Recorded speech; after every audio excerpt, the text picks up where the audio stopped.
여러분, 지금 통장에 얼마가 있으면 마음이 편하시겠습니까?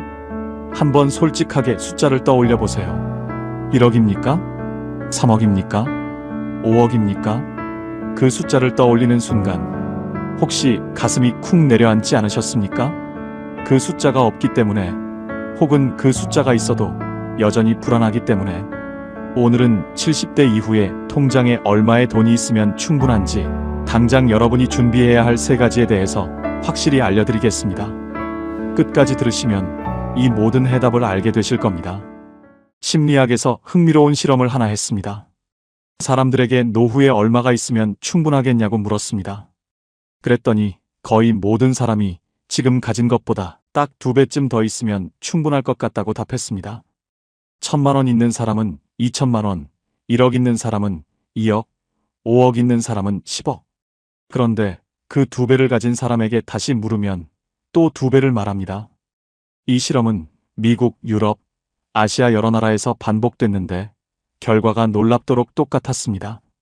어느 나라 사람이든 얼마를 가졌든 항상 지금보다 2배가 있으면 충분할 것 같다고 말했습니다. 이것이 무엇을 뜻합니까? 충분함의 기준이 통장에 있는 것이 아니라는 것입니다. 그 기준은 우리 마음속에 있습니다. 그리고 마음이 바뀌지 않으면 아무리 채워도 늘 비어 있습니다. 심리학자들은 이것을 쾌락 적응이라고 부릅니다. 사람은 무엇을 가져도 금방 익숙해지고 다시 더 많은 것을 원하게 된다는 것입니다. 처음 텔레비전을 샀을 때의 기쁨이 얼마나 같습니까? 처음 냉장고를 바꿨을 때의 설렘이 얼마나 같습니까? 금방 당연해졌습니다. 돈도 꼭 이렇습니다. 이것은 여러분 탓이 아닙니다. 인간이라면 누구나 가진 본능입니다. 그런데 그 본능을 알아챈 사람과 모르는 사람의 노후는 완전히 달라집니다. 비유를 하나 들어드릴게요. 물이 새는 양동이를 상상해 보십시오. 바닥에 구멍이 뚫린 양동이에 아무리 물을 부어도 가득 찰 수가 없습니다. 계속 붓고 또 붓지만 늘 바닥이 보입니다. 처음에는 열심히 붓습니다. 그런데 아무리 부어도 줄어드는 것을 보면 불안해집니다. 더 빨리, 더 많이 붓습니다. 그래도 양동이는 가득 차지 않습니다. 지쳐갑니다. 그래도 멈출 수가 없습니다. 가득 차지 않으면 안 될 것 같은 두려움 때문에. 불안한 마음으로 돈을 쌓는 것이 꼭 이 양동이와 같습니다. 구멍, 즉 불안의 근본을 막지 않으면 아무리 많은 돈을 부어도 언제나 부족합니다. 반면 구멍을 막은 양동이는 조금만 부어도 찰랑거립니다. 살살 출렁입니다. 넘칠 것 같은 기분이 듭니다. 오늘 이 시간이 여러분 마음속 양동이의 구멍을 함께 막는 시간입니다. 그리고 그 방법을 알고 나면 통장의 숫자가 지금과 똑같아도 마음이 달라집니다. 그것을 오늘 함께 확인해 드리겠습니다. 경상북도 안동에 사는 76세 이수님 어르신은 통장에 딱 1,200만 원이 있습니다. 매달 25일 국민연금과 기초연금을 합쳐 74만 원이 들어옵니다. 주변에서는 그 돈으로 어떻게 사냐고 합니다. 걱정 어린 눈으로 바라보는 사람도 있고 모른 척 슬쩍 눈을 돌리는 사람도 있습니다. 그런데 이분은 한 번도 돈 때문에 밤잠을 못 잔 적이 없다고 합니다. 냉장고에는 늘 된장찌개 재료가 있고 마당 한켠에는 고추 몇 포기가 자라고 있습니다. 아침마다 그 고추 잎에 맺힌 이슬을 보며 하루를 시작합니다. 이슬이 맺혔으면 어젯밤 공기가 맑았다는 뜻이라고요. 그것이 좋다고 합니다. 별것 아닌 것 같지만 그 아침 이슬 하나를 기쁨으로 받아들이는 마음. 그것이 이분의 양동이를 막고 있는 것입니다. 나는 가난한 게 아니에요. 딱 필요한 만큼 있는 거예요. 이분의 그 한마디가 오늘 이 대본을 쓰게 만들었습니다. 이분의 양동이에는 구멍이 없습니다. 그래서 조금만 있어도 찰랑입니다. 반면 서울 강남에 사는 72살의 박명숙 어르신은 아파트가 2채입니다. 자산이 수십억입니다. 그런데 이분은 매일 밤 잠을 못 잔다고 합니다. 부동산 시세가 떨어질까봐, 세입자가 나간다고 하면 어떡하나, 자식들이 재산 때문에 싸우면 어떡하나. 새벽 2시에 눈이 떠지면 스마트폰을 켭니다. 부동산 앱을 열고 숫자를 확인하고 또 확인합니다. 어제보다 떨어졌으면 가슴이 내려앉고 올랐으면 잠깐 안심이 됐다가 또 불안해집니다. 오를수록 더 떨어질까봐 겁이 나는 것입니다. 그러다 날이 밝습니다. 이분의 통장은 두둑하지만 이분의 마음은 늘 가난합니다. 이분의 양동이에는 구멍이 뚫려 있습니다. 아무리 채워도 늘 새어나갑니다. 두 분 중에 누가 더 잘 살고 있습니까? 누가 더 행복합니까? 답은 이미 여러분 마음속에 있습니다. 세상은 끊임없이 말합니다. 노후에는 최소 몇 억이 있어야 한다고. 그 숫자가 어느 순간 3억이 됐다가 5억이 됐다가 어떤 전문가는 열억도 부족하다고 합니다. 그런데 저는 오늘 그 숫자에 조용히 반론을 제기하고 싶습니다. 그 숫자는 누가 만든 것입니까? 불안을 파는 사람들이 만든 것입니다. 진짜 노후는 숫자로 살 수 없습니다. 진짜 노후는 태도로 삽니다. 그것을 오늘 함께 확인해 드리겠습니다. 먼저 현실적인 숫자부터 짚어드리겠습니다. 걱정을 먼저 덜어드리고 싶어서입니다. 2025년 기준으로 기초연금 단독가구 최대 수령액은 월 34만 2천 원입니다. 2025년 국민연금 전체 수급자의 월 평균 수령액은 약 67만 원입니다. 두 가지를 합치면 한 달에 100만 원 안팎이 됩니다.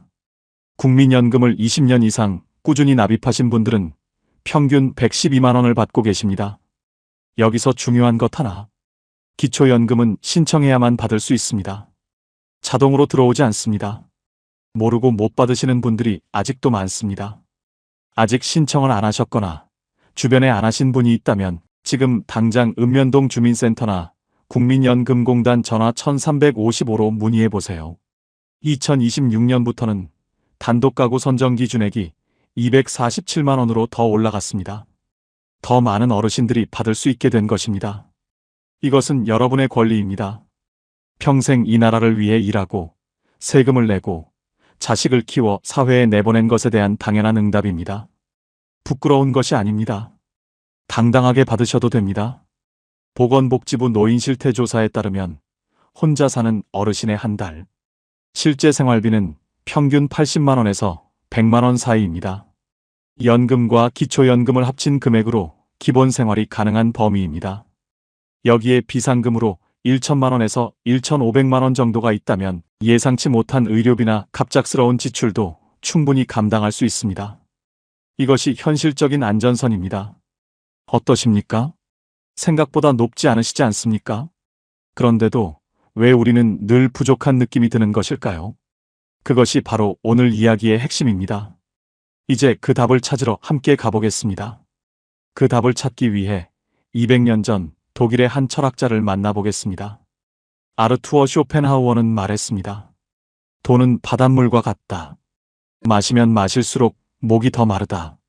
이 말이 왜 이렇게 무서울까요? 사실이기 때문입니다. 바닷물을 한 모금 마시면 잠깐은 갈증이 가시는 것 같습니다. 시원한 것 같습니다. 그런데 곧 더 심한 갈증이 옵니다. 소금 때문에 세포에서 수분이 빠져나가는 것입니다.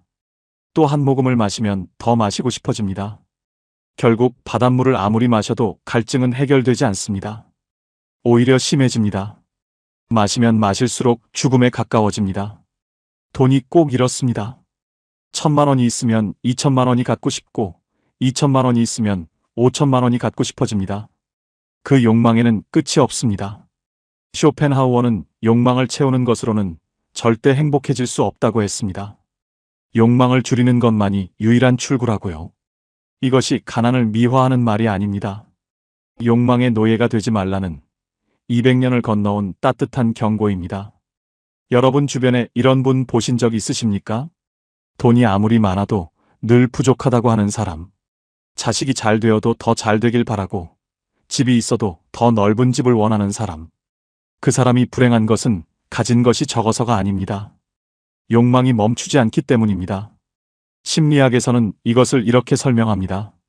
우리 뇌는 무언가를 얻는 순간 그것에 금방 익숙해지도록 설계되어 있다고요. 이것을 기준점 이동이라고 부릅니다. 어제의 기쁨이 오늘의 당연함이 되고 오늘의 당연함이 내일의 불만이 됩니다. 그래서 더 갖는다고 더 행복해지지 않는 것입니다. 그 구조를 이해하는 순간 지금 가진 것이 다르게 보이기 시작합니다. 전라북도 전주에 사는 78배 김봉래 어르신은 50대의 남편과 사별하고 혼자 두 아이를 키웠습니다. 식당 일, 청소 일 안 해본 것이 없습니다. 손이 거칠어지는 것도, 허리가 굽어가는 것도 그냥 버텼습니다. 고생이라는 단어가 이분을 위해 만들어진 것 같았습니다. 그렇게 모은 돈이 전부 전세보증금으로 묶여 있습니다. 따로 노후 준비라고 할 만한 것이 없습니다. 그런데 이분이 요즘 가장 많이 하는 말이 있습니다. 지금이 내 인생에서 제일 편해요. 왜냐고 물었더니 이렇게 말씀하셨습니다. 이제 더 모아야 한다는 생각을 안 하거든요. 지금 있는 것으로 오늘을 사는 거니까요. 이분의 태도가 바뀐 것은 어느 날 밤 우연히 들은 라디오 한마디 때문이었다고 합니다. 충분함을 아는 자가 가장 부유하다. 그것이 로마의 철학자 세네카의 말이었다는 것은 나중에 알았다고 합니다. 그 말 한마디가 이분의 밤을 바꿨습니다. 그전까지는 잠자리에 누우면 앞으로 어떻게 살지 걱정이 됐는데 그날 이후 잠자리에 누우면 오늘 하루를 잘 살았구나 하는 생각이 먼저 든다고 합니다. 똑같은 통장, 똑같은 방, 똑같은 하루인데 마음이 달라졌습니다. 그것이 세네카의 말 한마디가 한 일입니다. 세네카는 2000년 전 로마에서 이렇게 말했습니다. 가난한 것은 적게 가진 것이 아니다. 더 많이 원하는 것이다. 이 말이 가슴에 와닿지 않으십니까? 우리가 두려워하는 가난이 사실은 통장의 숫자가 아니라 채워지지 않는 욕망이었다는 것을 깨닫기 때문입니다. 세네카를 더 쉽게 이해하려면 이렇게 생각해 보세요. 배가 고플 때 먹는 된장찌개 한 그릇, 그 맛을 기억하십니까? 세상에서 제일 맛있는 것 같지 않습니까?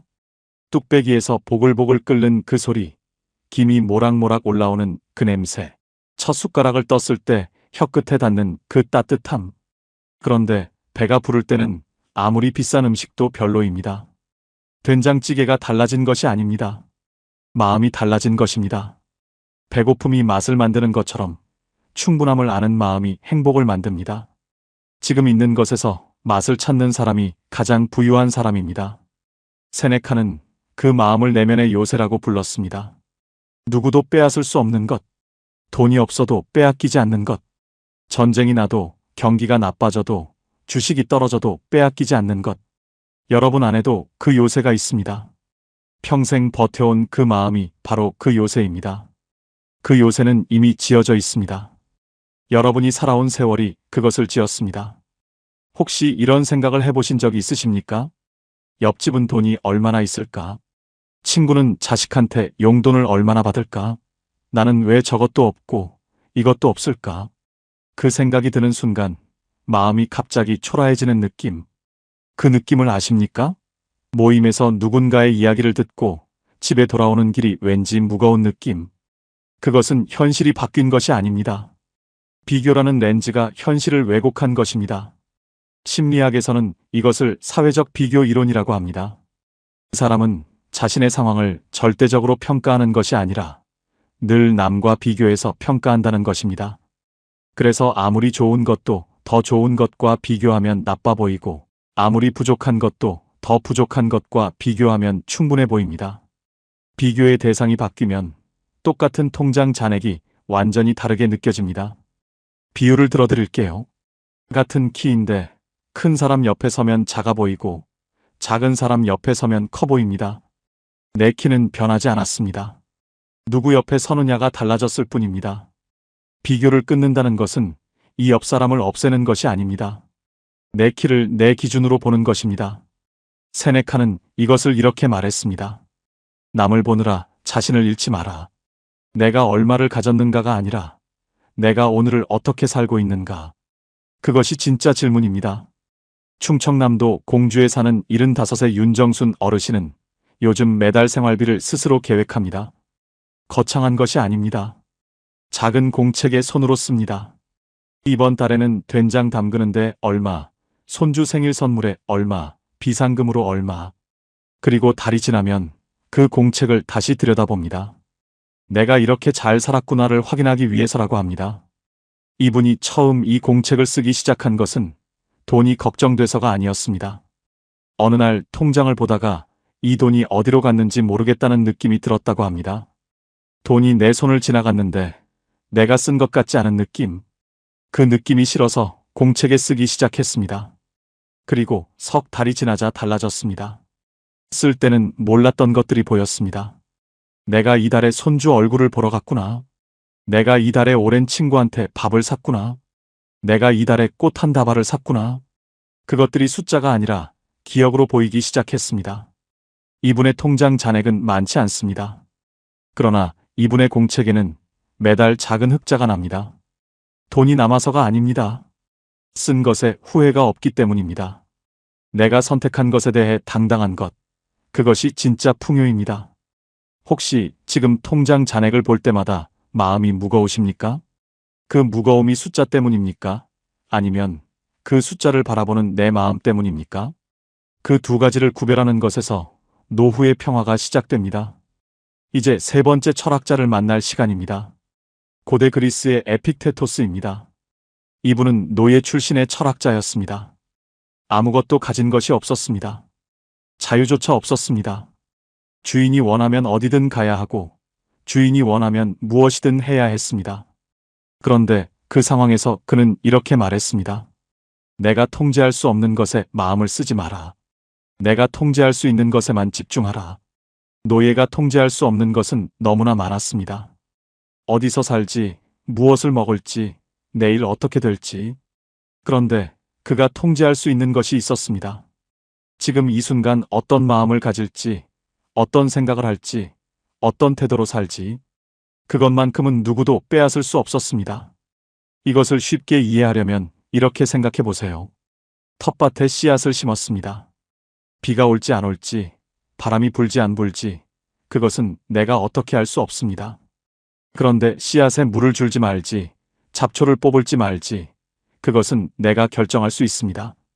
내가 통제할 수 없는 날씨를 걱정하느라 밤잠을 설치는 대신 내가 통제할 수 있는 물주기에 집중하는 것. 그것이 에픽테토스가 말한 지혜입니다.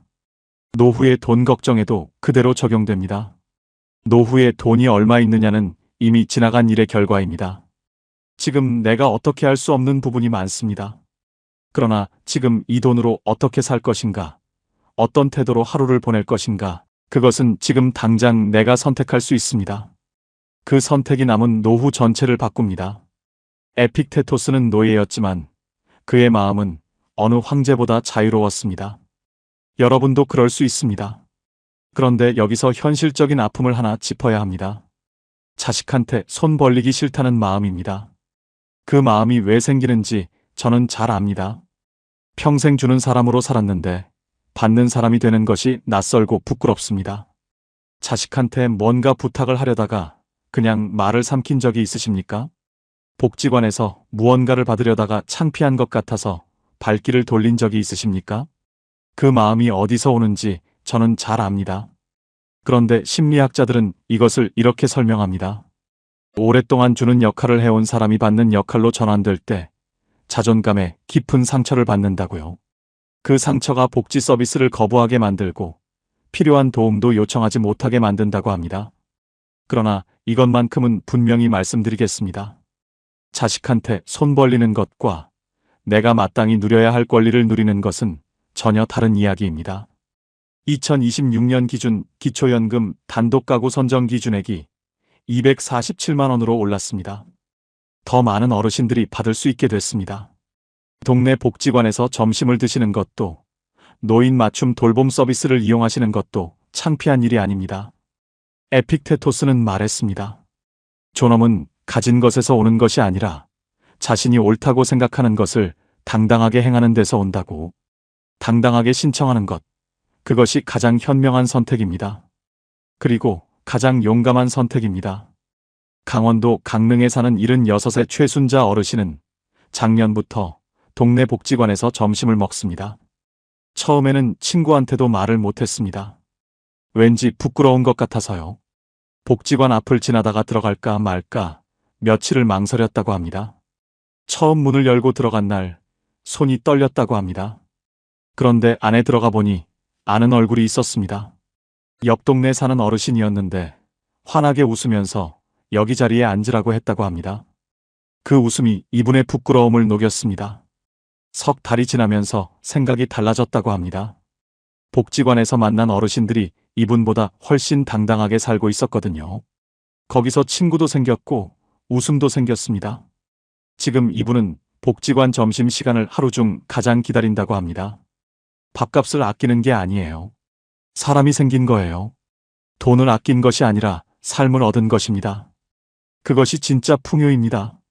그 용기 있는 첫걸음이 이분의 노후를 바꿨습니다. 이제 마지막으로 돈보다 더 소중한 자산에 대해 이야기하겠습니다. 쇼펜하우어는 인간의 행복을 세 가지로 나눴습니다. 비유로 설명해 드릴게요. 첫 번째는 나무의 뿌리입니다. 자신이 어떤 사람인가, 즉 건강과 기질과 마음의 풍요입니다. 두 번째는 나무의 열매입니다. 자신이 무엇을 가졌는가, 즉 재산입니다. 세 번째는 나무의 그늘입니다. 타인에게 어떻게 보이는가, 즉 명예와 평판입니다. 그리고 그는 단호하게 말했습니다. 뿌리가 튼튼해야 열매도 맺히고 그늘도 생긴다고. 뿌리가 썩으면 열매가 아무리 많아도 곧 떨어지고 그늘이 아무리 넓어도 곧 말라버린다고. 뿌리, 즉 내 건강과 마음이 압도적으로 가장 중요하다고. 그런데 우리는 평생 순서를 거꾸로 살았습니다. 그늘, 즉 타인의 시선을 가장 많이 신경 쓰고 열매인 재산을 두 번째로 중요하게 여기고 정작 뿌리인 내 건강과 마음은 마지막으로 챙겼습니다. 남들 눈에 어떻게 보일까를 먼저 생각하고 얼마를 더 모을까를 두 번째로 생각하고 오늘 내 마음이 괜찮은지는 생각할 틈이 없었습니다. 70을 넘긴 지금 이 순서를 되돌릴 수 있습니다. 아니, 되돌려야 합니다. 오늘 내 몸이 괜찮은지, 내 마음이 평온한지 그것을 첫 번째로 챙기는 것.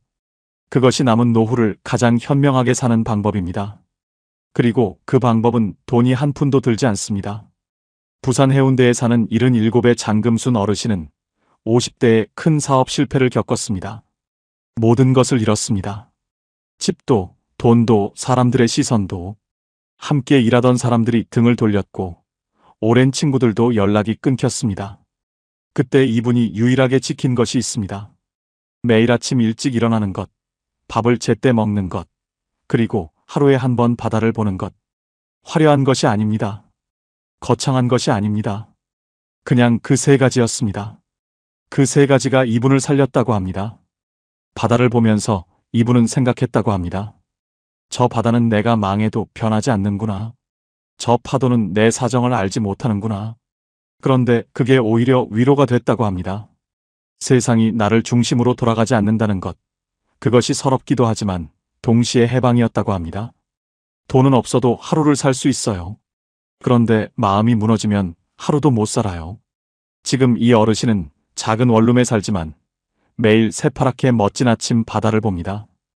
그 바다가 이분의 가장 큰 자산입니다. 그리고 그 자산은 누구도 빼앗아갈 수 없습니다.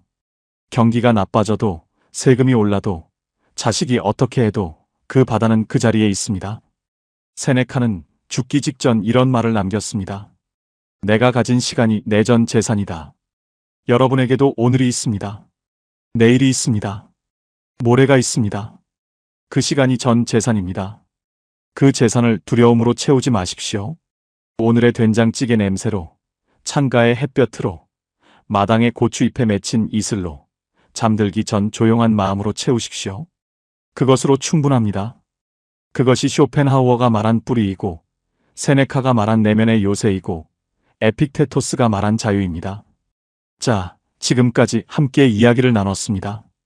오늘 핵심을 세 가지로 정리해 드릴게요. 첫째, 노후에 필요한 돈은 생각보다 많지 않습니다.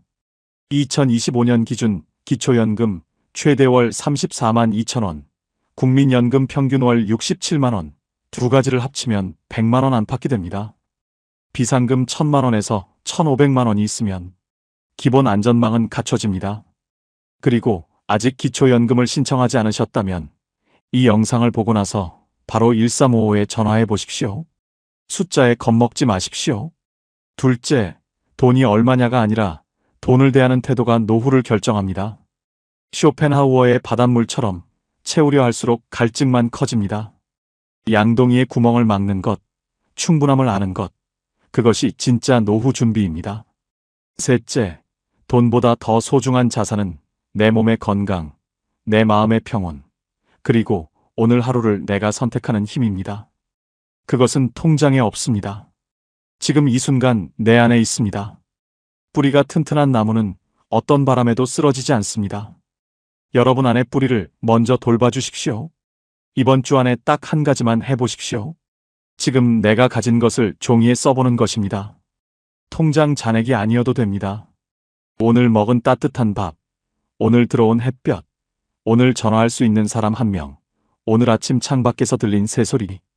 그것을 써놓고 가만히 읽어보십시오. 그것이 여러분의 진짜 자산 목록입니다. 그리고 그 목록을 보면서 이렇게 말해보십시오. 나는 이미 충분히 가졌다. 나는 이미 충분히 살아왔다. 그 말 한마디가 세상 어떤 재테크보다 강력한 노후 준비입니다. 그 말을 한 사람의 마음속 양동이에 오늘부터 구멍이 막힙니다.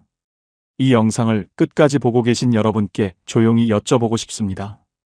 오늘 이 시간 동안 마음속에서 무언가가 조금 움직이셨습니까? 어쩌면 오래 꽉 쥐고 있던 것을 살짝 내려놓는 느낌이 드셨을 수도 있고, 아니면 이미 알고 있었지만 누군가 말해주기를 기다리던 것을 오늘 확인하셨을 수도 있습니다. 어느 쪽이든 괜찮습니다. 그 느낌 자체가 이미 시작입니다. 여러분은 평생 돈을 벌기 위해 살았습니다. 아침 일찍 일어나 가족 밥을 챙겼고, 허리가 아파도 일했고, 내 것을 쓰는 것이 낭비인 것 같아서 항상 마지막 순서에 자신을 두었습니다.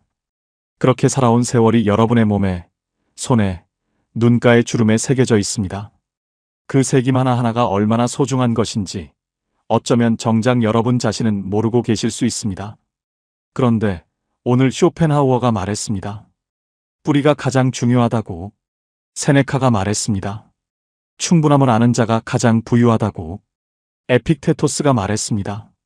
내가 선택할 수 있는 것에 집중하라고. 세 사람이 각자 다른 시대, 다른 나라에서 살았지만 결국 같은 말을 하고 있습니다. 진짜 부유함은 통장 안에 없다고. 그것은 지금 이 순간 내가 나를 어떻게 대하느냐에 달려 있습니다. 통장 잔액이 얼마이든 오늘 아침 창가에 햇볕이 들었다면 그것으로 충분합니다. 따뜻한 된장찌개 한 그릇을 먹을 수 있다면 그것으로도 충분합니다. 이 영상을 끝까지 들을 수 있는 귀가 있다면 그것으로 충분합니다.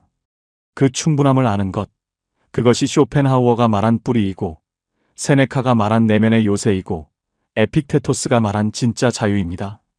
그 자유는 이미 여러분 안에 있습니다. 오늘 이 순간부터 꺼내 쓰시면 됩니다.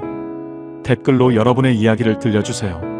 오늘 이 영상을 보면서 마음속에서 가장 크게 울림이 온 말이 무엇이었는지, 혹은 지금 이 순간 내 통장이 아닌 내 삶에서 가장 소중한 것이 무엇인지 한 줄로 나눠주세요. 여러분의 소중한 댓글 한 줄이 지금 혼자 돈 걱정에 잠 못 이루는 누군가의 밤을 따뜻하게 밝혀줄 것입니다. 오늘도 끝까지 함께 해주셔서 진심으로 감사드립니다. 황금노후는 여러분의 행복한 노년을 위해 평생 응원하겠습니다. 지금까지 황금노후였습니다. 노후에 얼마가 있어야 충분할까요? 이 질문을 한 번이라도 해보신 분들, 아마 이 영상을 보고 계신 분들 대부분이실 겁니다. 노후 자금 얼마가 필요하다는 기사를 읽으면 가슴이 철렁하고, 친구 모임에서 누가 부동산 이야기라도 꺼내면 왠지 모르게 불편해집니다. 새벽에 잠이 깨면 머릿속에서 자꾸 숫자 계산이 시작됩니다. 통장에 얼마가 남았고, 한 달에 얼마가 나가고, 이 돈이 몇 년을 버텨줄까? 그 계산이 끝나지 않은 채 날이 밝습니다. 아침을 먹으면서도, 산책을 하면서도, 텔레비전을 보면서도 그 불안은 배경처럼 깔려 있습니다. 조금만 더 있으면 괜찮을 텐데, 조금만 더 있으면 마음이 편할 텐데. 그런데 이상하게도 그 조금이 채워져도 마음은 쉽게 편해지지 않습니다. 왜일까요? 노후 자금 10억이 있어도 불안한 사람이 있고, 월 100만 원으로 평온하게 사는 사람이 있습니다. 그 차이는 돈이 아닙니다. 오늘 이 이야기는 돈을 더 모으는 법이 아닙니다. 지금 가진 돈으로 더 잘 사는 법입니다. 그리고 더 나아가 돈이 결코 만들어줄 수 없는 것들이 70 이후의 삶에서 얼마나 중요한지에 대한 이야기입니다. 끝까지 들으시면 새벽에 눈이 떠졌을 때 숫자, 계산 대신 다른 생각을 하게 되실 겁니다. 자, 시작하겠습니다. 함께 천천히 들어가 보겠습니다. 경상남도 진주에 사는 71세 김복순 씨는 새벽마다 스마트폰을 봅니다. 잠이 깨면 제일 먼저 하는 일이 은행 앱을 열어서 잔고를 확인하는 것입니다. 남편이 돌아가신 지 5년이 됐고 딸 하나는 서울에, 아들 하나는 부산에 살고 있습니다. 두 자녀가 매달 조금씩 용돈을 보내주고 남편이 남긴 작은 금액의 연금이 나옵니다. 먹고 사는데 지장은 없습니다. 그런데 새벽마다 잔고를 확인하는 습관은 멈추지 않습니다. 김복순 씨는 이렇게 말했습니다. 돈이 없어서 불안한 게 아닌 것 같아요. 그냥 불안한 거예요. 근데 그 불안이 돈 걱정처럼 느껴지는 거예요. 이 말 속에 오늘 이야기의 핵심이 들어 있습니다. 돈 걱정이 커지는 진짜 이유. 첫 번째는 돈을 안전의 상징으로 여기는 습관입니다. 우리 세대는 가난을 경험한 세대입니다. 어릴 때 먹을 것이 없었던 기억, 돈이 없어서 아픈 가족을 제때 병원에 못 데려간 기억, 돈 때문에 하고 싶은 것을 포기해야 했던 기억. 그 기억들이 우리 안에 아주 깊이 새겨져 있습니다. 그래서 돈은 단순한 숫자가 아닙니다. 돈은 생존의 상징이고, 안전의 상징이고, 두려움으로부터 나를 지켜주는 방패입니다. 그 등식이 평생 작동해 왔습니다.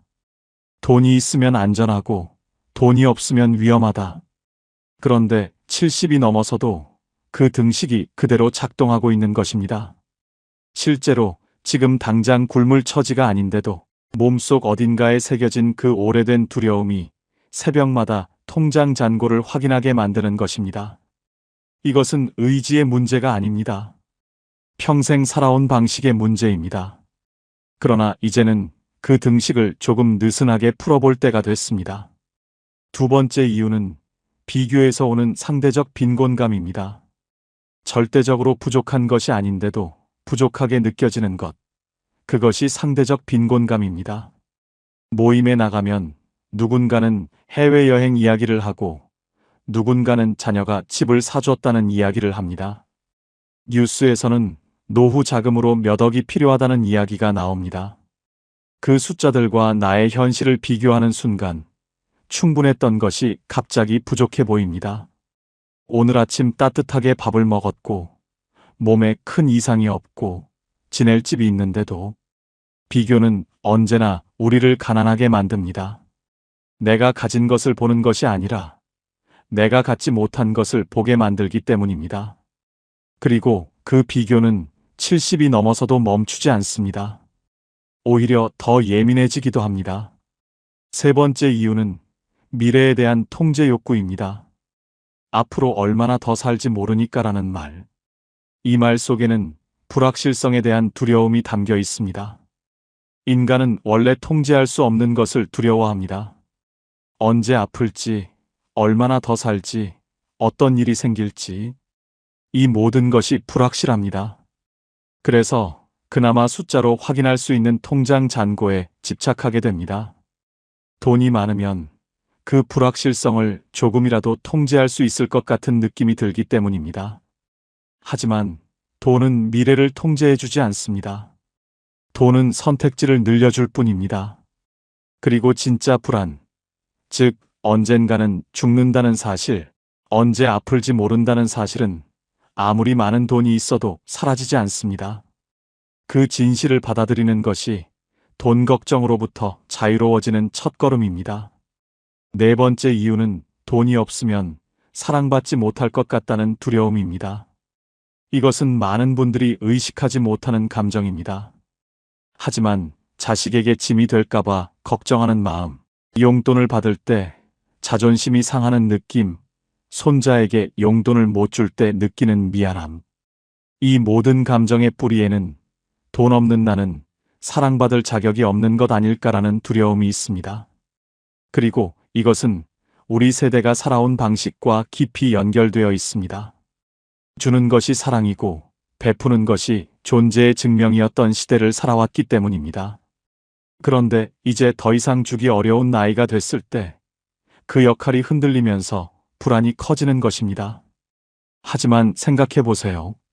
자식이 여러분을 사랑하는 것은 여러분의 통장 잔고 때문이 아닙니다. 여러분이 여러분이기 때문입니다. 그 사실을 믿는 연습이 필요합니다. 자, 이 네 가지를 하나로 묶으면 이렇게 됩니다. 70 이후 돈 걱정의 본질은 돈이 부족해서가 아니라 돈 없이는 괜찮을 수 없다는 믿음 때문입니다. 그 믿음을 조금씩 바꾸는 것. 그것이 오늘 이야기가 향하는 방향입니다. 그렇다면 돈이 만들어줄 수 없는 것들, 그러나 70 이후의 삶을 진짜로 풍요롭게 만들어주는 것들은 무엇일까요? 지금부터가 오늘 이야기의 핵심입니다. 돈으로 살 수 없는 것 첫 번째, 아침에 일어나고 싶은 이유입니다. 돈이 아무리 많아도 아침에 눈을 뜨는 것이 무겁다면 그 삶은 풍요롭지 않습니다. 반대로 통장에 많지 않아도 오늘 하루 기다리는 것이 있다면 그 사람의 하루는 충분합니다. 기다리는 것이 거창할 필요는 없습니다. 매주 화요일 오전에 같이 걷는 친구, 손자가 다음 주에 온다는 사실, 지금 읽고 있는 소설의 다음 장, 저녁에 보기로 한 드라마 한 편. 이런 작고 소박한 기다림이 아침을 열어줍니다. 루틴이 있는 사람은 돈이 많지 않아도 하루를 살아갑니다. 루틴이 없는 사람은 돈이 많아도 아침이 무겁습니다. 70 이후의 삶에서 가장 먼저 만들어야 할 것은 통장 잔고가 아니라 오늘 하루를 살고 싶게 만드는 작은 이유들입니다. 그 이유들이 쌓이면 삶이 됩니다. 돈으로 살 수 없는 것 두 번째, 나를 있는 그대로 봐주는 한 사람입니다. 돈이 많고 집이 넓어도 아무도 없는 저녁은 춥습니다. 반대로 작은 방 하나에 살아도 진심으로 내 이야기를 들어주는 사람이 한 명 있다면 그 삶은 따뜻합니다. 70 이후의 관계는 숫자가 아니라 깊이입니다. 연락처에 사람이 아무리 많아도 진짜로 전화할 수 있는 사람이 없다면 그것은 외로움입니다. 돈이 있으면 편의를 살 수 있습니다. 맛있는 것을 먹고 좋은 곳에 다닐 수 있습니다. 하지만 새벽에 가슴이 먹먹할 때 전화할 수 있는 사람은 돈이 만들어주지 않습니다. 그것은 평소에 쌓아온 관계가 만들어줍니다. 지금 내 주변에 그런 사람이 한 명이라도 있다면 그것은 어떤 통장 잔고보다 귀한 자산입니다. 충청북도 청주에 사는 76세 오정숙 씨는 남편과 둘이 삽니다. 남편은 3년 전 뇌경색으로 쓰러진 후 반신이 불편합니다. 오정숙 씨가 돌봄을 전담하고 있습니다. 노후 자금이 넉넉하지 않고 딸이 보내주는 작은 돈과 국가지원금으로 생활합니다. 누가 봐도 넉넉하지 않은 처지입니다. 그런데 오정숙 씨는 이렇게 말합니다. 남편이 아침에 눈을 떴을 때 나를 보고 웃어요. 그 웃음이 나한테는 전부예요. 돈 걱정이 없냐면 거짓말이지만 그 웃음 때문에 오늘도 살아요. 이 한마디가 돈으로 살 수 없는 것의 정체를 정확히 보여줍니다. 그 웃음은 돈이 만들어준 것이 아닙니다. 40년 넘게 함께 살아온 세월이 만들어준 것입니다. 돈으로 살 수 없는 것 세 번째, 몸이 허락하는 오늘 하루입니다. 돈으로 좋은 병원에 갈 수 있고 좋은 약을 먹을 수 있습니다. 그것은 사실입니다. 하지만 돈이 건강 그 자체를 살 수는 없습니다. 지금 이 순간 두 발로 걸을 수 있다는 것, 밥을 맛있게 먹을 수 있다는 것, 바람을 느낄 수 있다는 것. 이것들은 돈이 주는 것이 아닙니다. 몸이 주는 것입니다. 그리고 이것이 얼마나 귀한 것인지는 잃어봐야 합니다. 아직 잃지 않았다면 지금 누리고 있는 것입니다. 70이 되면 몸의 고마움을 이전보다 더 자주 느끼게 됩니다. 무릎이 조금 아파도 걸을 수 있다는 것, 눈이 침침해도 이렇게 영상을 볼 수 있다는 것, 그 하나하나가 사실은 대단히 소중한 것들입니다. 오늘 하루 몸이 허락해준 것들에 감사하는 마음, 그것이 돈이 줄 수 없는 풍요입니다. 돈으로 살 수 없는 것 네 번째, 쓸모 있다는 느낌입니다. 앞서 돈 걱정의 이유 중에 돈이 없으면 쓸모 없어지는 것 같다는 두려움이 있다고 말씀드렸습니다. 그런데 흥미로운 것은 실제로 쓸모 있다는 느낌은 돈과 별로 관계가 없다는 것입니다. 복지관에서 어르신들에게 노래를 가르치는 74세 할머니는 강사비를 거의 받지 않습니다. 하지만 수업이 끝나고 어르신들이 박수를 칠 때 그 느낌은 어떤 통장 잔고로도 살 수 없습니다. 손자에게 된장찌개 만드는 법을 가르쳐주는 75세 할아버지는 그 시간에 돈을 받지 않습니다. 하지만 손자가 할아버지 된장찌개가 제일 맛있어요 라고 말할 때 그 뿌듯함은 돈이 만들어주지 않습니다. 쓸모 있다는 느낌은 역할에서 옵니다.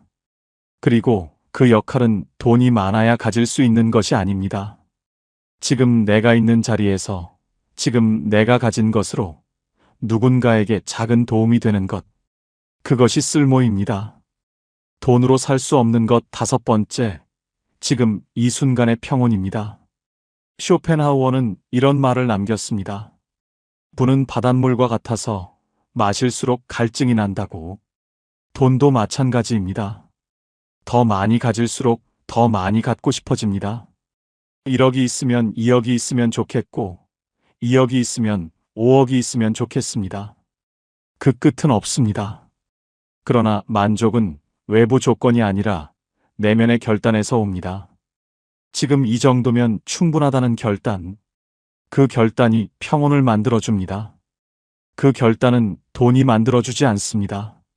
내가 만들어야 합니다. 지금 이 순간 창밖에 햇살이 들어오고 따뜻한 차 한 잔이 있고 몸에 큰 통증이 없다면 그것이 평온입니다. 그 평온은 통장 잔고와 관계없이 지금 이 순간 내가 선택할 수 있는 것입니다. 이제 두 분의 이야기를 깊이 들어드리겠습니다. 전라남도 순천에 사는 78세 이순례 씨는 평생 남편과 함께 논밭을 일궜습니다. 자녀 셋을 대학까지 보내고 나니 남은 것이 별로 없었습니다. 남편은 68세에 먼저 세상을 떠났고 이순례 씨는 혼자 남았습니다. 딸 셋이 매달 조금씩 돈을 모아 엄마에게 보내줍니다. 처음에는 그것이 너무 자존심이 상했습니다. 평생 주기만 하며 살아왔는데 이제 자식한테 손을 벌리는 신세가 됐다는 생각이 들었습니다. 딸들이 돈을 보낼 때마다 카카오톡으로 엄마 이번 달 입금했어요 라는 메시지가 왔는데 그 메시지를 볼 때마다 마음이 복잡했습니다. 고맙기도 하고 미안하기도 하고 어딘가 모르게 작아지는 느낌이 들었습니다. 그러던 어느 날 둘째 딸이 전화를 해서 이런 말을 했습니다. 엄마, 내가 지금 이렇게 살 수 있는 게 다 엄마 덕분이야.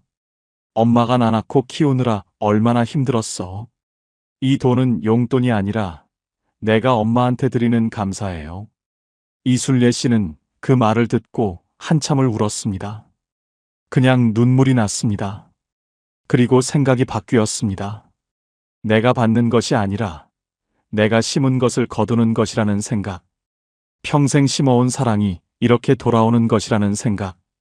그날 이후 이순례 씨는 딸의 입금 메시지를 볼 때 더 이상 마음이 복잡하지 않습니다. 그냥 고맙습니다. 그리고 그 고마움이 또 다른 사랑이 됩니다. 지금 이순례 씨는 순천 시내 작은 경로당에서 매주 화요일 화투를 가르칩니다. 화투라는 것이 거창한 것이 아니지만 어르신들이 그 시간을 기다립니다. 이순례 씨도 그 시간을 기다립니다. 돈은 별로 없지만 기다리는 것이 있는 삶입니다. 그것이 이순례 씨의 노후입니다. 경기도 용인에 사는 73세 한정수 씨는 40대에 사업을 크게 벌였다가 실패했습니다. 은행 빚을 다 갚고 나니 50대 중반이었고 그때부터 다시 시작하려 했지만 몸이 받쳐주지 않았습니다. 퇴직금도 없었고 국민연금도 얼마 되지 않았습니다. 아내가 마트 계산원으로 일하면서 생계를 유지했고 한정수 씨는 그 사실이 너무 부끄러워서 한동안 집에서만 지냈습니다. 자식들 얼굴 보기도 창피했습니다. 사업에 성공한 친구들 이야기가 들려올 때마다 가슴이 무너졌습니다. 그렇게 2년을 거의 집안에서만 보냈습니다. 체중이 10kg 넘게 빠졌고 머리카락도 많이 빠졌습니다. 아내가 걱정이 돼서 당신 이러다가 정말 쓰러지겠어. 어디든 나가봐라고 말했습니다. 마지못해 나간 곳이 동네 경로당이었습니다. 처음에는 그냥 시간을 때우려고 들어갔습니다. 그런데 거기서 한정수 씨를 바꾼 사건이 생겼습니다. 경로당 어르신 중에 바둑을 배우고 싶어 하는 분들이 있었는데 한정수 씨가 젊을 때 바둑을 꽤 잘 두었거든요. 어르신들이 당신이 좀 가르쳐줘요라고 부탁을 해왔습니다. 처음에는 손사래를 쳤습니다. 그런데 한 번만 봐달라는 말에 못 이겨 앉았는데 어르신들이 배우는 눈빛이 너무 진지했습니다.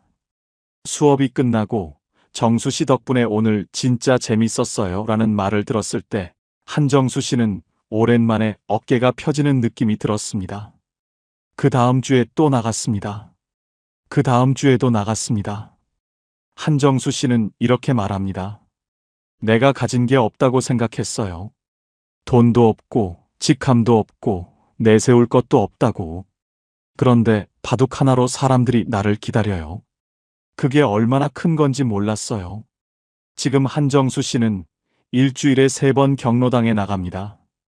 국민연금이 적고 아내가 아직도 일을 하고 있습니다. 노후 자금은 여전히 부족합니다. 그러나 한정수 씨의 눈빛은 2년 전과 완전히 다릅니다. 기다리는 것이 있는 사람의 눈빛입니다. 이제 마무리를 향해 가겠습니다. 통장 잔고보다 오늘 잔고가 중요합니다. 오늘 잔고란 무엇일까요? 오늘 감사한 것이 하나라도 있었는가? 오늘 웃은 순간이 한 번이라도 있었는가? 오늘 기다리는 것이 하나라도 있는가? 오늘 누군가에게 작은 도움이 됐는가? 이것들이 오늘의 잔고입니다. 이 잔고는 은행에서 확인할 수 없습니다.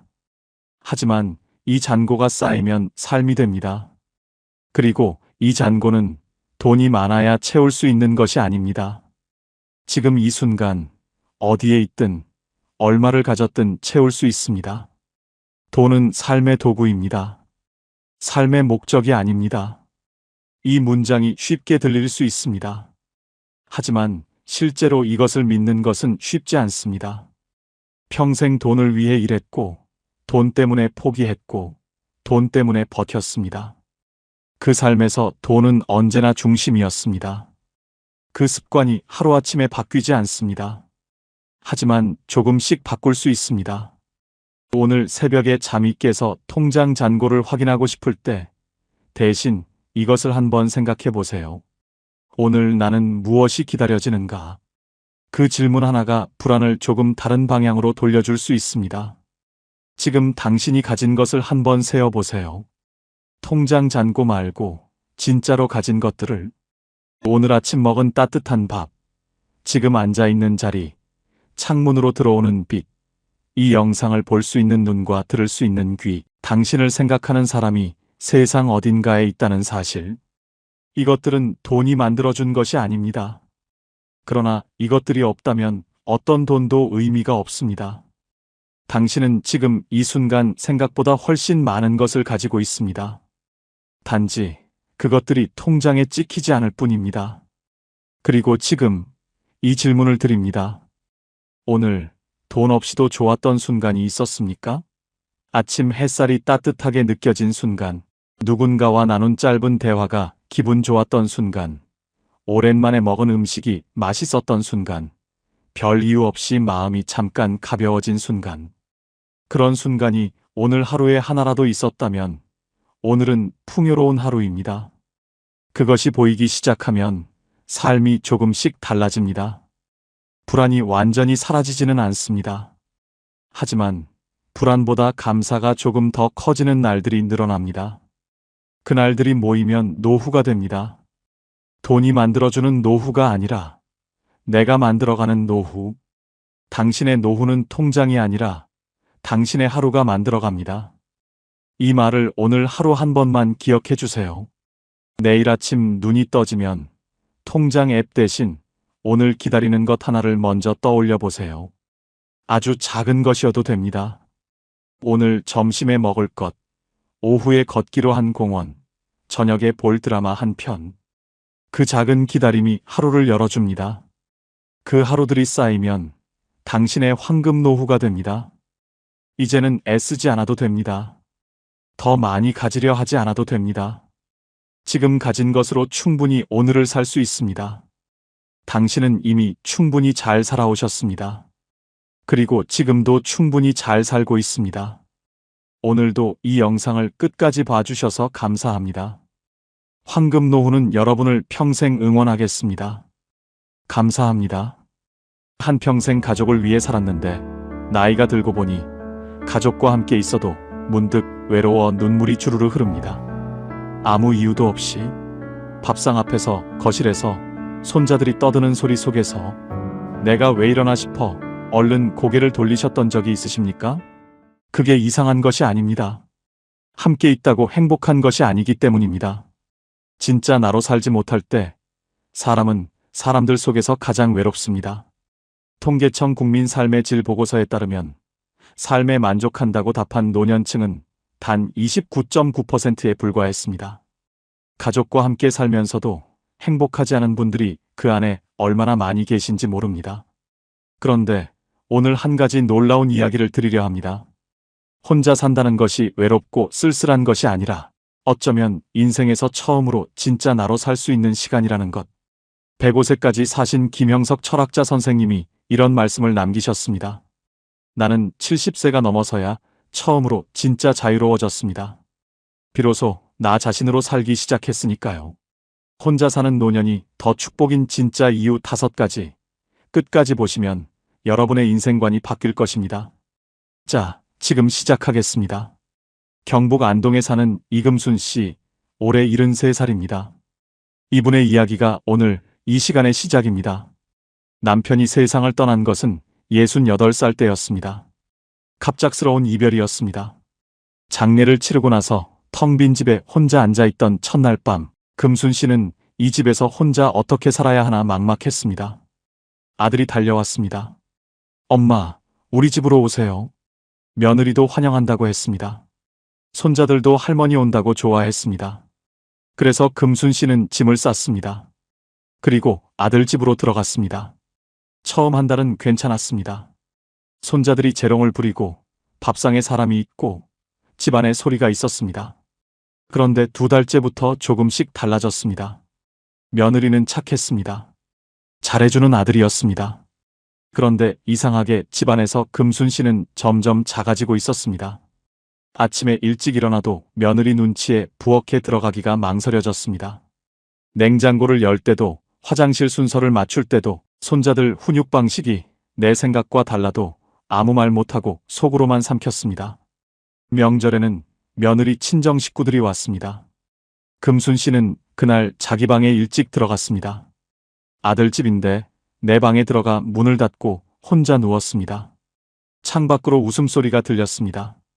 그때 금순 씨 눈에서 눈물이 흘렀습니다. 외로워서가 아니었습니다. 내가 여기 있으면 안 되는 사람인 것 같아서였습니다.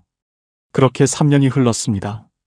3년 동안 금순 씨는 착한 엄마였고 조용한 시어머니였고 말 없는 할머니였습니다. 그런데 정작 금순 씨 자신은 없었습니다. 그러던 어느 봄날이었습니다. 동네 마트 앞에서 동갑내기 친구 박순이를 오랜만에 만났습니다. 그런데 이상했습니다. 순이가 너무 밝았습니다. 얼굴이 환했습니다.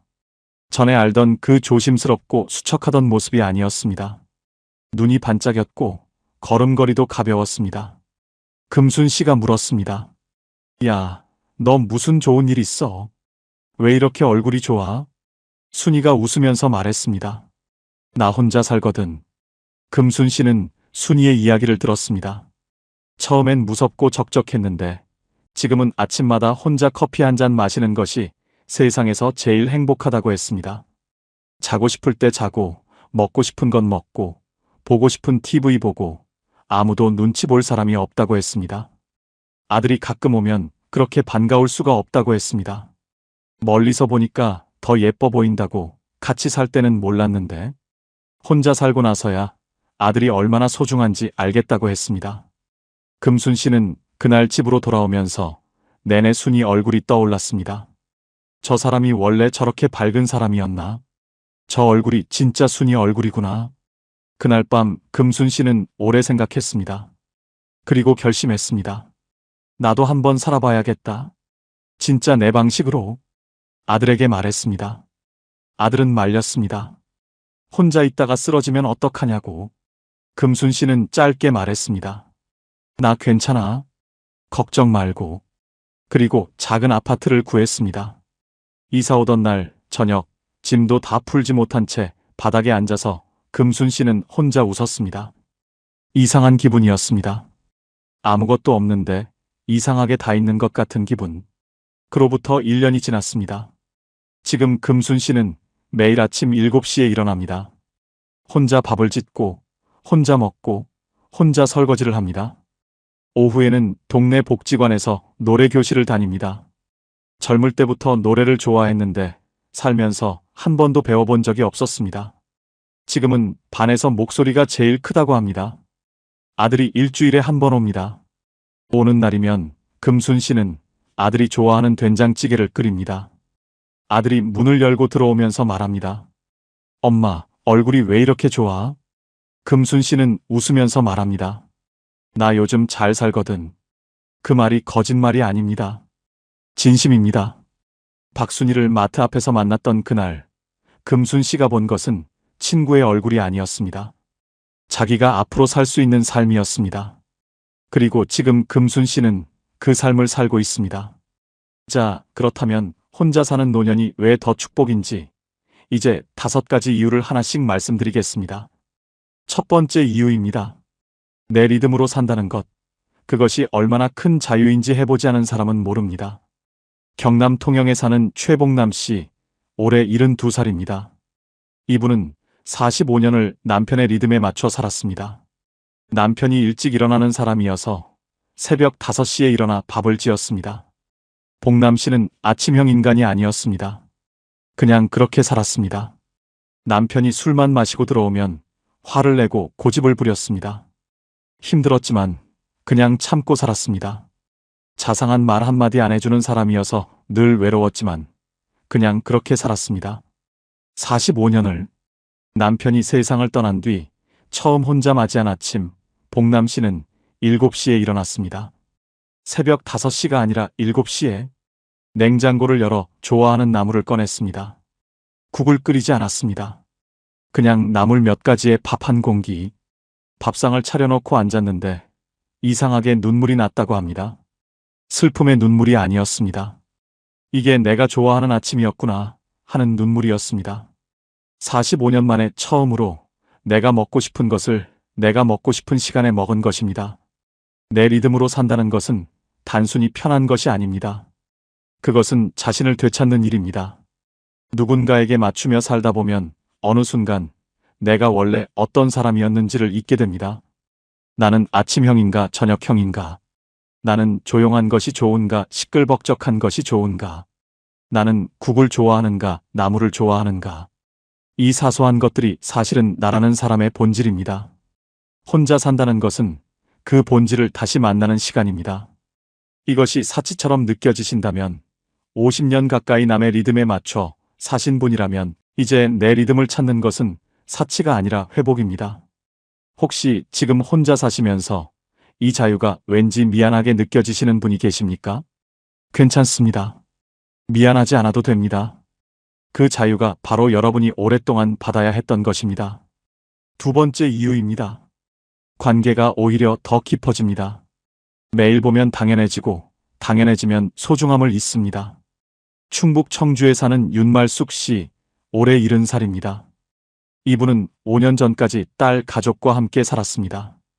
딸이 직장에 다니는 동안 손자 둘을 봐줬습니다. 가까이 있으니 좋을 것 같았습니다. 그런데 가까이 있을수록 작은 것들이 쌓였습니다. 손자들이 말을 안 들으면 딸이 곁에서 한마디를 했습니다. 엄마가 너무 받아주지 마세요. 그 한마디가 마음에 걸렸습니다. 반찬을 만들어줘도 아이들이 안 먹으면 왠지 서운했습니다. 딸과 사위가 사소한 다툼을 해도 눈에 보이니 마음이 무거웠습니다. 모든 것이 너무 가까이 있으면 경계가 무너집니다. 그리고 경계가 무너지면 관계도 서서히 닳습니다. 윤말숙 씨는 결국 분가를 결심했고 지금은 버스로 30분 거리의 작은 아파트에 혼자 삽니다. 놀라운 일이 생겼습니다. 딸이 더 자주 연락을 합니다. 손자들이 할머니 집에 오고 싶다고 조릅니다. 함께 밥을 먹을 때가 전보다 훨씬 더 따뜻합니다. 윤말숙 씨는 이렇게 말합니다. 같이 살 때는 딸이랑 매일 봤는데 왜 그렇게 서먹했는지 몰라요. 지금은 일주일에 한 번 보는데 볼 때마다 반가워요. 같이 사는 것이 사이를 가깝게 하지 않습니다. 보고 싶을 때 보는 것이 사이를 가깝게 합니다. 매일 보면 당연해집니다. 당연해지면 감사함이 사라집니다. 감사함이 사라지면 관계는 서서히 식습니다. 반면 거리가 생기면 만남이 소중해집니다. 전화 한 통이 반가워집니다. 같이 먹는 밥 한 끼가 특별해집니다. 일본의 저명한 노년학자 히노하라 시게아키 박사는 말했습니다. 가장 건강한 노년의 관계는 적당한 거리에서 깊은 온기를 주고받는 것이다. 가까이 있되 붙어 있지 않는 것. 그것이 오히려 더 오래, 더 깊게 사랑할 수 있는 방법입니다. 지금 혼자 사시면서 자식과 멀어지는 것 같아 불안하신 분이 계십니까? 멀어지는 것이 아닙니다. 더 오래 사랑할 수 있는 거리를 만드는 것입니다. 세 번째 이유입니다. 혼자 있어야 비로소 나를 만납니다. 소음이 없어야 내 안의 소리가 들립니다. 전북 전주에 사는 임순예 씨, 올해 69살입니다. 이분은 평생 조용히 살았습니다. 말이 많은 편이 아니었고 혼자 있는 것을 좋아했지만 그럴 틈이 없었습니다. 아이들이 있었고 남편이 있었고 시댁 식구들이 있었고 이웃들이 있었습니다. 집안에 늘 누군가가 있었고 늘 무언가를 해야 했습니다. 혼자가 된 첫 해는 솔직히 힘들었습니다. 집이 너무 조용했습니다. 밥을 혼자 먹는 것이 적적했습니다. TV를 켜놓고 소리라도 들어야 덜 외로웠습니다. 그런데 1년이 지나면서 달라지기 시작했습니다. 그 조용함이 조금씩 편안해졌습니다. 소음이 없어지자 오랫동안 들리지 않던 소리가 들리기 시작했습니다. 내 안의 소리였습니다. 어릴 때 좋아했던 뜨개질이 다시 하고 싶어졌습니다. 결혼하고 나서는 손댈 시간이 없었는데 문득 실과 바늘이 그리워졌습니다. 동네 문화센터에 뜨개질 수업이 있다는 걸 알고 등록했습니다. 처음에는 손이 서툴렀습니다. 그런데 코를 하나씩 떠가는 동안 마음이 차분해지는 것을 느꼈습니다. 3달 뒤에는 손자에게 줄 목도리를 완성했습니다. 손자가 그 목도리를 목에 두르고 학교에 가는 모습을 보면서 임순례 씨는 오랫동안 느끼지 못했던 뿌듯함을 느꼈습니다. 이분은 말합니다. 혼자 있으니까 내가 뭘 좋아하는지 알겠더라고요. 사람들이 많을 때는 그런 생각 자체를 못했어요. 심리학에서는 이것을 자기인식이라고 합니다. 자신이 무엇을 좋아하고 무엇을 싫어하고 무엇을 할 때 살아있다는 느낌이 드는지를 아는 것. 그런데 이 자기인식은 혼자 있는 시간이 있어야 자랍니다. 늘 누군가와 함께 있고 늘 무언가를 해야 하는 환경에서는 자신을 들여다볼 틈이 없습니다. 혼자 사는 노년은 그 틈이 생기는 시간입니다. 어쩌면 인생에서 처음으로 진짜 나 자신을 만날 수 있는 시간입니다. 오랫동안 묻어두었던 것이 있으십니까? 젊을 때 하고 싶었지만 미뤄온 것이 있으십니까? 조용한 지금 이 시간이 그것을 꺼낼 수 있는 가장 좋은 때입니다. 네 번째 이유입니다. 건강을 내가 주도할 수 있습니다. 몸의 주인이 다시 나 자신이 됩니다. 강원도 강릉에 사는 박옥희 씨, 올해 74살입니다. 이분은 자녀 집에서 함께 살던 시절 건강관리를 제대로 못했습니다. 아이들이 늦게 자는 집이어서 덩달아 늦게 잤습니다. 손자들 입맛에 맞춰 요리하다 보니 짜고 단 음식을 같이 먹게 됐습니다. 며느리가 출퇴근을 해야 해서 아침에 손자 등교 준비를 도왔고 그러다 보니 아침 운동을 나갈 시간이 없었습니다. 몸이 알아서 맞춰지는 것 같았지만 사실은 서서히 무너지고 있었습니다. 허리가 더 자주 아팠고 혈압이 오르내렸고 잠을 자도 개운하지 않았습니다. 혼자 나와 살기 시작하면서 가장 먼저 한 일은 수면 시간을 고정한 것이었습니다. 10시에 자고 6시에 일어났습니다. 아무도 방해하지 않았습니다. 두 번째로 한 일은 밥상을 바꾼 것이었습니다. 짠 것을 줄이고 채소를 늘리고 좋아하는 나물을 마음껏 먹었습니다. 세 번째로 한 일은 아침 산책이었습니다. 매일 아침 6시 반에 집을 나서서 해변을 30분씩 걸었습니다. 강릉 바다는 계절마다 다른 얼굴을 가지고 있었습니다. 1년이 지나자 허리 통증이 줄었습니다. 혈압이 안정됐습니다. 아침에 일어나면 개운했습니다. 주치의가 물었습니다. 요즘 뭘 달리하셨어요? 수치가 많이 좋아졌네요. 박옥희 씨는 말했습니다. 혼자 살기 시작했어요. 세계보건기구가 발표한 건강한 노화 지침에 따르면 규칙적인 수면, 균형 잡힌 식사, 꾸준한 신체 활동이 노년 건강을 결정하는 가장 핵심적인 세 가지라고 합니다. 그런데 이 세 가지는 모두 내가 스스로 결정할 수 있을 때 가능합니다. 누군가에게 맞춰 살면 이 세 가지 중 하나도 제대로 지키기 어렵습니다. 혼자 산다는 것은 내 몸의 주인이 다시 나 자신이 된다는 것입니다. 지금 여러분의 하루에서 수면과 식사와 운동을 스스로 결정하고 계십니까? 그 세 가지를 내 손으로 챙기는 것, 그것이 가장 현실적인 건강 비결입니다. 5번째 이유입니다. 외로움과 고독은 다릅니다. 그리고 고독을 즐길 줄 아는 사람이 가장 단단합니다. 대전에 사는 한미숙 씨, 올해 71살입니다. 혼자 살기 시작한 첫 해, 주변 사람들이 자꾸 물었습니다. 외롭지 않아요? 그 말이 처음에는 걱정으로 들렸지만 나중에는 이상하게 들렸습니다. 외로움과 혼자 사는 것은 같은 말이 아니었기 때문입니다. 한미숙 씨는 생각해 봤습니다. 외로움을 가장 많이 느꼈던 때가 언제였나? 놀랍게도 가장 외로웠던 때는 혼자 있을 때가 아니었습니다. 사람들 속에 있는데 아무도 나를 진짜로 봐주지 않는다고 느꼈던 순간들이었습니다. 북적이는 명절 상 앞에서 혼자 밥을 먹는 것 같았던 날들. 많은 사람들 사이에 있는데 내 이야기를 하는 사람은 아무도 없던 날들. 그때가 가장 외로웠습니다. 반면 혼자 있을 때의 고요함은 달랐습니다. 그것은 비어있는 느낌이 아니라 채워지는 느낌이었습니다. 좋아하는 음악을 들으며 차를 마실 때, 창밖의 빗소리를 들으며 책을 읽을 때, 아무 말 없이 그냥 앉아 하늘을 바라볼 때, 그 시간들이 오히려 자신을 더 풍성하게 만들었습니다. 철학자 쇼펜하우어는 이런 말을 남겼습니다. 자기 자신과 함께 있는 것을 즐길 줄 아는 사람만이 진정한 자유를 가진 사람이다. 고독은 텅 빈 것이 아닙니다. 고독은 나 자신으로 가득 찬 상태입니다. 외로움은 타인이 없어서 생기는 고통이지만 고독은 나 자신이 있어서 누리는 충만함입니다.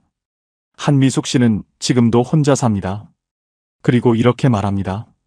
처음엔 혼자 사는 게 쓸쓸할 줄 알았어요. 근데 지금은 이 시간이 제일 소중해요. 드디어 나랑 친해진 것 같거든요. 지금 혼자 사시면서 외롭다는 느낌이 드신다면 한번 여쭤보고 싶습니다. 그것이 사람이 없어서 외로운 건지 아니면 아직 나 자신과 친해지지 않아서 어색한 건지. 나 자신과 친해지는 데는 시간이 걸립니다. 그런데 한번 친해지고 나면 혼자 있는 시간이 두렵지 않습니다. 오히려 그 시간이 가장 편안해집니다. 정약용 선생은 18년의 유배 생활 동안 홀로 강진 땅에 머물렀습니다. 가족과 떨어져, 벗들과 떨어져 홀로 있는 그 시간에 선생은 무너지지 않았습니다. 오히려 500여 권의 책을 쓰며 자신의 가장 깊은 곳을 만났습니다. 선생이 남긴 글 중에 이런 구절이 있습니다. 홀로 있는 시간이 있어야 사람은 비로소 자신을 알 수 있다. 홀로 있되 외롭지 않은 것. 그것이 사람이 도달할 수 있는 가장 높은 경지다. 오늘 말씀드린 5가지는 결국 하나로 이어집니다. 혼자 산다는 것은 외면당하는 것이 아닙니다. 비로소 나 자신을 향해 돌아오는 것입니다. 내 리듬을 되찾고 더 깊은 관계를 만들고 나를 발견하고 내 몸을 돌보고 고독 속에서 충만해지는 것. 그것이 혼자 사는 노년이 가진 조용하지만 강한 힘입니다. 이금순 씨는 오늘도 아침 7시에 혼자 밥상을 차립니다. 좋아하는 된장찌개에 나물 반찬. 아무도 눈치 볼 사람이 없습니다. 창밖으로 햇살이 들어옵니다. 금순 씨는 혼자 밥을 먹으면서 혼자 웃습니다. 마트 앞에서 순이를 만났던 그날, 저 사람처럼 살 수 있을까 했는데 지금 자기가 딱 그 모습이라는 걸 압니다. 오늘 5가지 이야기를 함께 들으셨습니다. 핵심을 세 가지로 정리해 드리겠습니다. 첫째, 혼자 사는 것은 외면이 아니라 회복입니다. 내 리듬을 되찾고 나를 다시 발견하는 시간입니다. 둘째, 관계는 거리가 생겨야 더 깊어집니다. 보고 싶을 때 보는 관계가 매일 보는 관계보다 더 따뜻합니다. 셋째, 외로움과 고독은 다릅니다. 나 자신과 친해지는 연습을 하십시오. 그것이 가장 단단한 노년의 힘입니다. 이번 주 안에 실천할 작은 숙제를 2가지 드리겠습니다. 첫째, 오늘 저녁 조용히 혼자 앉아 내가 요즘 진짜 즐거운 것이 무엇인지 종이에 적어 보십시오. 거창하지 않아도 됩니다. 뜨개질이어도 좋고, 라디오 듣기여도 좋고, 산책이어도 좋습니다. 그것이 여러분이 다시 찾아야 할 나 자신의 단서입니다. 둘째, 자녀에게 전화할 때 먼저 이렇게 말해 보십시오. 나 요즘 잘 지내. 보고 싶으면 와. 기다리는 사람이 아니라 잘 살고 있는 사람으로 먼저 서십시오. 자녀가 더 자주, 더 반갑게 올 것입니다. 오늘 이야기가 마음에 닿으셨다면 지금 사시는 지역과 함께 댓글로 한마디 남겨주세요. 혼자 사는 분들의 이야기가 또 다른 누군가에게 가장 현실적인 용기가 됩니다. 구독과 좋아요도 부탁드립니다. 여러분, 살면서 혼자가 된다는 것이 두렵지 않으셨습니까? 처음 혼자 밥을 차렸을 때, 처음 혼자 명절을 보냈을 때, 처음 아무도 없는 집으로 돌아왔을 때, 그 낯섦과 쓸쓸함을 견뎌오신 것만으로도 이미 대단하신 겁니다. 아무도 알아주지 않아도 그 하루하루를 버텨오신 그 마음이 얼마나 단단하고 귀한지 모릅니다. 그런데 오늘 이 영상을 끝까지 보신 여러분께 한 가지 말씀드리고 싶습니다. 혼자 산다는 것이 끝이 아닙니다. 오히려 진짜 나로 사는 삶의 시작입니다. 최복남 씨는 45년 만에 처음으로 자신이 먹고 싶은 아침밥을 먹었습니다. 임순례 씨는 50년 만에 처음으로 뜨개질 바늘을 다시 잡았습니다. 박옥희 씨는 강릉 바닷바람을 맞으며 매일 아침 걷습니다. 한미숙 씨는 드디어 자기 자신과 친해졌다고 말합니다. 그리고 이금순 씨는 오늘도 혼자 밥상 앞에서 웃고 있습니다. 그분들이 찾아낸 행복은 누가 가져다 준 것이 아니었습니다. 혼자 있는 그 시간 속에서 스스로 찾아낸 것이었습니다. 오늘만큼은 조용히 스스로에게 말해보세요. 나는 혼자이지만 외롭지 않다. 나는 지금 나를 위해 살고 있다. 그 말이 아직 어색하게 느껴지신다면 괜찮습니다. 매일 조금씩 친해지면 됩니다. 자기 자신과 친해지는데 늦은 나이는 없습니다. 오늘 저녁 창밖의 노을을 혼자 바라보는 것, 좋아하는 음악을 틀어놓고 차 한 잔을 천천히 마시는 것, 아무것도 하지 않고 그냥 조용히 앉아 있는 것. 그 작은 순간들이 쌓여 여러분만의 단단하고 따뜻한 삶이 됩니다. 여러분, 살면서 이렇게 많이 참고, 이렇게 많이 맞춰주고, 이렇게 오래 뒤로 물러서며 사셨습니다. 그 세월이 얼마나 깊고 무거운 사랑이었는지 모릅니다. 이제는 그 사랑을 자기 자신에게도 주셔도 됩니다. 혼자이기에 가능한 삶이 있습니다. 혼자이기에 더 깊어지는 하루가 있습니다. 여러분은 지금 그 삶을 살고 계십니다. 부끄러워하지 마세요. 당당하게 나를 위해 오늘 하루도 잘 살아가셔도 됩니다. 여러분의 내일은 오늘보다 반드시 더 따뜻하고 빛날 것입니다. 지금까지 황금노후였습니다.